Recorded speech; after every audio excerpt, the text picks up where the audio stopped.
allez voir, on a quasiment dévalisé un décor d'Hollywood, décor de château, mais c'est du vrai. Alors ce que je comprends pas, c'est comment ça se fait que ça se démonte en fait, ce sont pareils. Des pièces qui viennent ou de châteaux, de propriétés privées, Oui. ou de monuments religieux qui étaient en ruine et qu'on a voilà, qui ont été récupérés.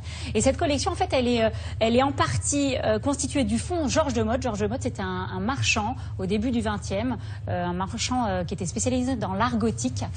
Et l'autre moitié vient de Madame André Massé, qui était antiquaire à Paris, spécialisée, elle, dans les cheminées, et qui, dans les années 70, a racheté tout le fonds de Motte. Et pourquoi cette vente aujourd'hui? Eh bien parce que tout ce stock et l'entrepôt est à nouveau racheté, cette fois-ci par un groupe spécialisé dans l'artisanat décoratif qui va y installer ses ateliers. Mais pour cela... Ça pèse des tonnes, ça. Il y a des tonnes, il y a 2000 mètres carrés avec que des pièces comme celle-ci. Donc il y a des tonnes et des tonnes de pièces. Ce sont des choses impressionnantes. Vous avez des portes gothiques, des fenêtres, toutes sortes de pierres. Ça peut intéresser à une municipalité, pas un particulier en tout cas. Ça peut intéresser, si, des particuliers via leurs décorateurs. À mon avis, à la vente aux enchères, par exemple, il va venir prendre le lion. Là, on sait d'ores et déjà qu'il y a des personnalités de l'Est des États-Unis qui vont faire venir leurs décorateurs parce que voilà, ils vont décorer leurs propriétés. Décorateurs russes peut-être aussi. Peut-être. Et puis des musées aussi, ça va intéresser beaucoup les musées. Georges de Motte a beaucoup vendu aux musées américains pendant le XXe siècle. Donc voilà, vous allez voir, on a rencontré Madame de Grivel, qui était qui est l'ancienne directrice de la société André Massé et qui toute sa vie professionnelle l'a passée au milieu de toutes ces pièces, donc elle les connaît bien. Regardez.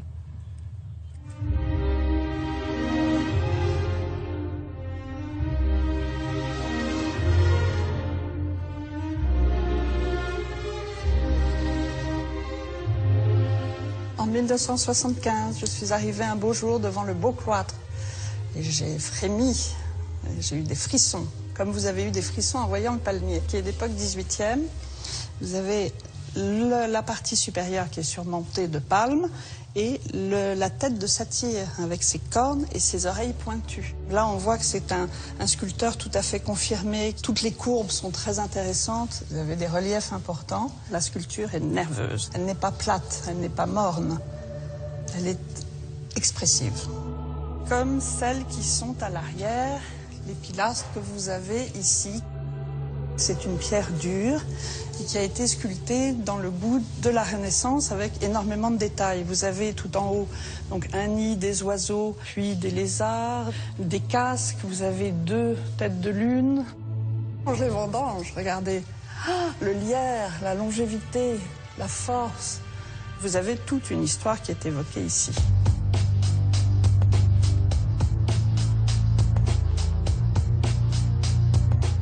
Nous avons dans cette vente plusieurs fenêtres qui s'étalent du XIIIe au XVe siècle français, qui sont de grande qualité, qui sont soit des fenêtres qui proviennent d'éléments privés, de châteaux, ou d'éléments religieux. Celle-ci est en pierre calcaire, c'est une fenêtre qui vient vraisemblablement du centre de la France. Puis il y a du marbre. Vous avez une paire de socles qui est d'époque 18e, c'est un marbre du Languedoc, qui est un rouge vermillon. On va le nettoyer un petit peu pour la vente, donc ce sera plus orangé. C'est un marbre qui est très précieux et vous avez au château de Versailles plusieurs éléments qui ont été traités dans ce marbre qui est prestigieux.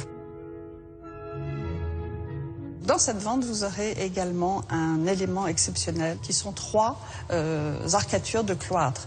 Le cloître a été vendu dans les années 80. Il entoure une pièce d'eau dans la région de Beaulieu-sur-Mer. On n'en trouve nulle part ailleurs. Donc ce sera tout à fait exceptionnel de proposer ce cloître.